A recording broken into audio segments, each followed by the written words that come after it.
안녕하세요. 방콕에서 부동산 에이전시 운영 중인 고마저씨입니다.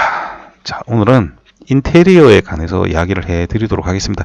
이 내용이 굉장히 짧습니다. 그래서 그 전에 추석이 다가오지 않습니까? 그래서 여러분들한테 좀 부탁 좀 드리도록 하겠습니다. 제 컨텐츠를 오래 보신 분들은 아무 상관이 없는데 상담 문자를 받으면요, 어떤 내용들이 있냐면 제 컨텐츠에 다 그 설명이 다 되어 있는 것들 물어보시는 분들 계십니다. 아예 제가 문의 자체를 안 받는 내용들도 있습니다.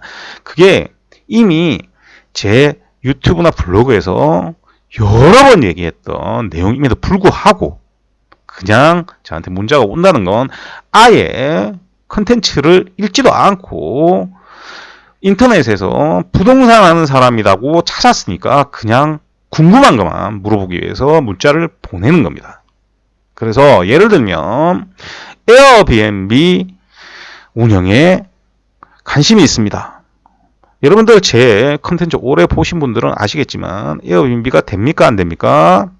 안 되죠. 그리고 제가 그런 문의 자체를 받지를 않습니다. 이건 수십 번 이야기를 해 드렸습니다. 그래서 이런 분들은 제 컨텐츠를 아예 읽어본 적도 없고 읽을 생각도 없고 그냥 궁금한 것만 물어보겠다라는 생각을 가지신 분들이기 때문에 제가 그 내용에 대한 블로그 링크 보내드리고 바로 블록해버립니다. 자, 그리고 또 다른 문제가 있죠. 요즘은 좀 많이 줄었습니다만 여전히 단기 임대 문의하시는 분들 계십니다. 자, 다시 한번 알려드립니다만 방콕의 정상적인 콘도들은 단기 임대를 놓지 않습니다. 전부 1년 계약이 기본입니다. 자, 그런데 문제가 뭐냐? 1년 계약이 기본이면 한 달씩 살 수 있는 콘도들은 오래된 콘도거나 외곽에 있는 콘도들입니다. 왜 그러냐면 그런 콘도들은 임대가 잘 안 돼요.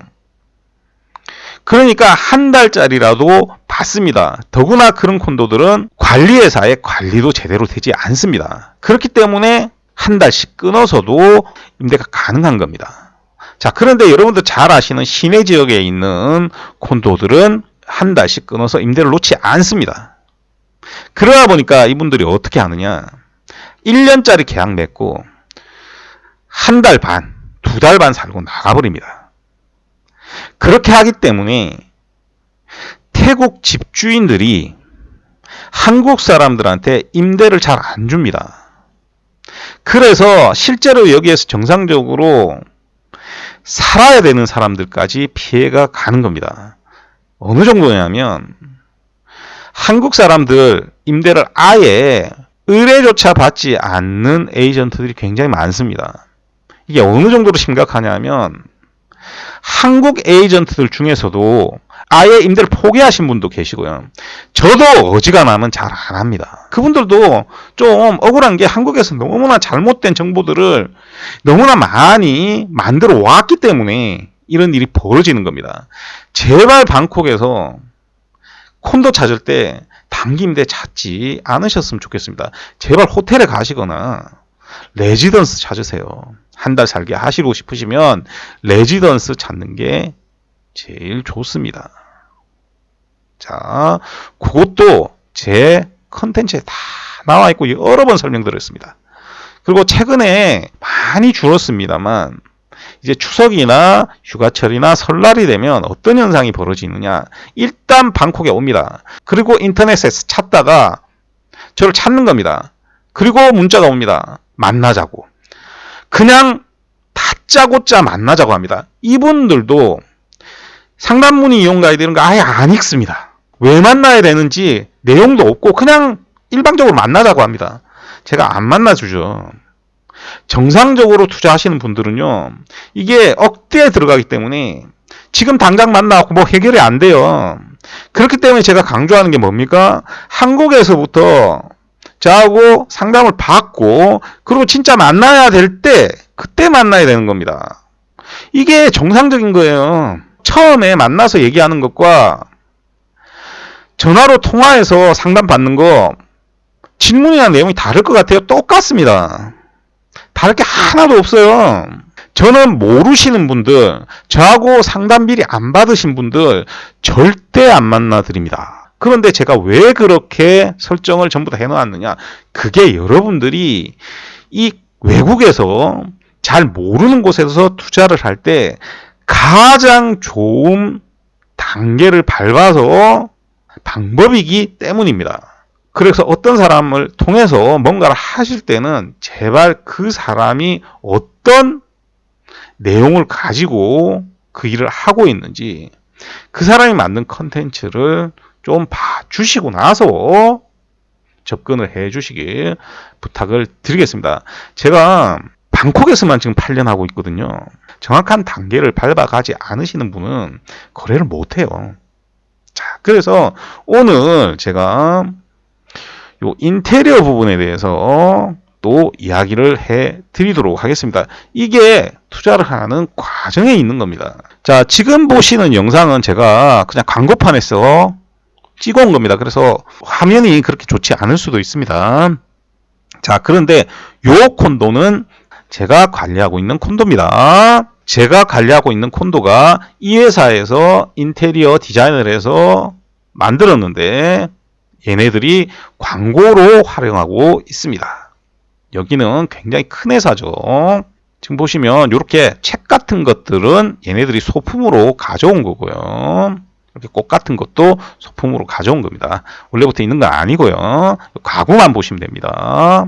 자, 요거는 전형적인 원베드룸입니다. 흔히 말하는 원베드룸 플러스라고 하죠. 요 끝에 보시면 조그만한 방이 하나 더 있죠. 이거는 다목적 룸입니다. 자, 여기에서 지금 보시면 뭐가 있냐? 이 집은 잘 보시면 아무것도 없는 집입니다. 그러니까 처음에 콘도를 사면 기본 가구가 없습니다. 기본적으로 주는 건 뭐냐면 화장실하고 주방만 줍니다. 나머지는 전부 다 내가 인테리어를 해야 되는 집입니다. 이런 집들이 거의 90%입니다. 자, 그 다음에 어떤 집들이 있냐면 일부만 주는 집들이 있습니다. 예를 들면 신발장이 붙어 있다거나 또 장롱, 그러니까 옷장만 주어진다거나 이런 집들이 있습니다. 그거는 부분적으로 주는 집들이 되겠고요. 마지막으로 전부 다 주는 집들이 있습니다. 근데 이렇게 전부 다 주는 집들은 두 가지 측면에서 봐야 됩니다. 첫 번째는 굉장히 비싼 집이 있을 수 있고요. 이렇게 한 20억씩 넘어간다. 이런 집들 중에서는 이제 인테리어를 다 넣어주는 경우가 있습니다. 근데 요거 별로 좋아하지를 않습니다. 특히 태국 부자들이 그렇게 좋아하지 않습니다. 이거 뭐하고 비슷하냐면 강남에 아파트, 풀옵션 아파트 들어가면요. 가끔씩 보면 그 부자들이 그 TV하고 다 떼가지고요. 중고에 다 팔아버리고요. 새로 다 사고 또 인테리어도 자기 마음에 안 드는 거 다 부셔갖고 새로 싹 하고 이런 경우 굉장히 많거든요. 그러니까 자유도가 없기 때문에 그렇게 안 좋아하는 경우가 꽤 있습니다. 자, 그리고 그렇게 주는 게 자기 마음에, 그러니까 퀄리티가 자기 마음에 안 들 수도 있거든요. 그래서 개조를 하는 경우가 꽤 많습니다. 자, 그리고 이게 가격이 좀 낮지 않습니까? 그러면 아예 없는 이만 못한 경우가 많습니다. 무슨 얘기냐? 이게 인테리어가 풀옵션일 때는 이 지역 내에서 이 콘도 가격이 현저하게 가격이 낮으면 괜찮습니다. 무슨 얘기냐? 제곱미터당 35만 바트 하는 데서 25만 바트 하는데 가구도 일부 주거나 가구를 아예 다 준다. 그러면 괜찮아요. 그런데 가격이 비슷한데 또는 가격이 더 높은데 인테리어를 다 넣어준다. 그러면 그 인테리어 가격을 플러스해서 다 받는 겁니다. 그러면 그게 예를 들면 10원짜리인데 30원에 책정해서 여러분들한테 부담을 쥐었을 수도 있는 겁니다. 그래서 콘도가 한 3년 지났는데 안 팔리는 유닛들이 있습니다. 예를 들면 이 콘도가 좋기는 해요. 그런데 그 중에서 면적이 작아가지고 안 팔리는 것들이 있지 않습니까? 그런 것들 마지막에 날릴 때 인테리어 다 붙인 다음에 가격도 낮춰갖고 파는 경우, 이런 경우가 꽤 있습니다. 이제 그런 거 사면 안 되겠죠. 자, 그래서 다음 영상 보겠습니다. 자, 요거는 이제 방이죠. 똑같은 집의 방입니다. 그래서 이렇게 장롱 만들어야 되고요. 그 다음에 이렇게 침대까지 이렇게 붙여서 만들었다 보시면 되고요. 계속 설명하고 있는 건 뭐냐면 이렇게 튀어나온 부분이 있습니다. 태국은 튀어나온 부분이 이제 기둥이라서 그렇습니다. 이 기둥하고 이 벽면하고 이렇게 툭 튀어나온 데가 생깁니다. 그래서 이 부분을 어떻게 활용해야 되는가, 그 부분에 대해서 이야기를 하고 있는 겁니다. 그래서 이렇게 집을 우리가 인테리어를 해야 된다, 이렇게 생각하시면 되고요. 보통 인테리어 하러 가면 저희들이 이렇게 커피 갖다 놓고 디자인을 하고 이 가구들 패턴까지 전부 다 이야기를 합니다. 이건 언제 하느냐? 이분들이 미리 전부 다 디자인을 짜가지고 보내줍니다. 그럼 그대로 하는 게 아니고요. 가서 좀 바꿉니다. 이게 바꿔야 돼요. 왜 그러냐면 이분들이 디자인을 하는 건 그냥 이쁘게만 하는 겁니다. 그러면 불필요한 것들도 들어가 있고요. 그 다음에 비싼 것들도 넣어놓는 경우가 있습니다. 예를 들면 소파 같은 경우에 비싼 걸 넣어놨는데 실용성이 떨어질 수도 있지 않습니까? 그러면 그런 것들은 바꿔줘야 됩니다. 그래서 일일이 가서 전부 다 바꿔야 됩니다. 그러니까 이렇게 보시면 가구 같은 거, 이거 탁자 같은 거 있지 않습니까? 이런 것도 쓸데없이 비싼 것들이 있거든요. 그러면 가서 싼 거 중에서 이쁜 거, 그리고 색깔 맞는 걸로 가서 바꿔줘야 됩니다. 자, 그리고 제작이 끝나면 어떻게 오냐? 아까 그 집인데 이렇게 지금 보시면 조립식으로 다 가져와서 이 조립식을 조립을 해서 앞에 집과 같이 전부 다 만듭니다. 그러니까 빌트인도 만들고, 그리고 따로 되어 있는 것도 이렇게 전부 다 조립식으로 가져와서 전부 다 만든다, 이렇게 생각을 하시면 됩니다. 그래서 집이 크면요, 하루 만에 안 끝나고 조금 시간이 며칠 걸릴 수도 있습니다. 그리고 한번 가져오면 이게 제작한 데서 정확하게 맞춰서 오면 되는데 뭐 빠져있고 이런 경우도 꽤 있어요. 그래서 이거 하는데 시간이 정말 꽤 많이 걸린다, 이렇게 생각을 하시면 됩니다. 자, 그리고 매트리스는 항상 이 가구사에서 사면 비쌉니다. 그래서 매트리스는 매트리스 할인 매장에 가서 사야 되고요. 또 당연히 전자제품도 전자제품 매장에 가서 사야 되고요. 그리고 요게 참 신기한 게 세탁기하고 냉장고는 같이 옵니다. TV는 또 따로 오고요. 또 온수기는 또 설치하시는 분들이 또 따로 옵니다. 그래서 한꺼번에 안 되는 경우가 굉장히 많아서 같은 데서 샀는데도 막 여러 번 가야 되는 경우도 생긴다, 이렇게 생각을 하시면 되겠습니다. 그래서 모든 걸 살 때 조금씩 분리해서 사야 되고요.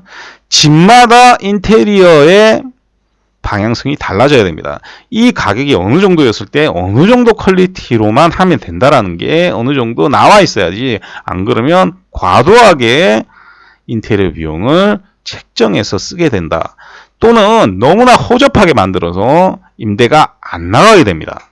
허접하게 만들면 임대가 안 나갑니다. 그 점도 고려를 해서 인테리어를 해야 된다, 이렇게 생각을 하시면 되고요. 자, 다시 돌아가서 요 영상에 보여드렸던 수준대로 우리가 만들게 되면 어느 정도 나오냐? 요게 지금 한 40스퀘어미터 정도거든요. 요 정도 만드는데 요즘 어느 정도 나오냐면 퀄리티에 따라서 좀 다른데 1,500만 원 정도는 보셔야 됩니다. 그 정도는 요즘 나옵니다. 요즘 물가가 많이 올랐고 가구 가격도 많이 올랐기 때문에 예전보다는 조금 더 많이 나온다, 이렇게 생각을 하시면 되겠습니다.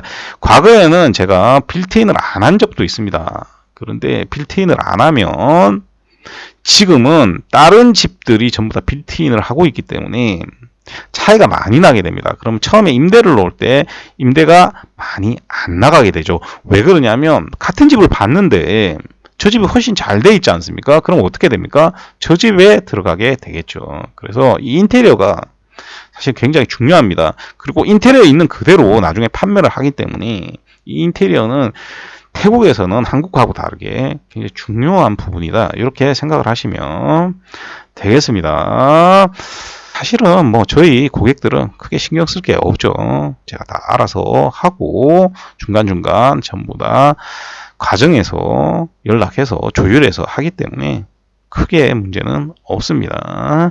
그런데 이제 직접 뭘 하시면 뭘 어떻게 해야 될지 모르죠. 그래서 제일 안타까운 경우가 인테리어 업자들 잘못 만나는 경우입니다. 어떤 사람들이 제일 비싸냐면 콘도가 막 완성이 되면요, 뭐 콘도 자체 앱이라든지 아니면 콘도 로비에 와서 활동하시는 분들 계시지 않습니까? 그분들은 그냥 들어올 수 있었겠습니까? 아니잖아요. 어떤 거하고 비슷하냐면 그 콘도 앱에 보면 에어컨 청소하는 사람들 있죠. 요분들한테 맡기면요, 냉매 갈아버리고 그럽니다. 에어컨 1, 2년밖에 안 썼는데 냉매 갈아버리고, 그래서 비용 많이 나오고 그런 경우가 생기죠. 그러니까 옆에서 도와줄 사람이 없기 때문에 비용은 점점 더 늘어나게 되는 거죠. 자, 그 점이 가장 중요한 부분입니다. 자, 오늘도 들어주셔서 대단히 감사드리고요. 이상 전 방콕에서 고마저씨였습니다.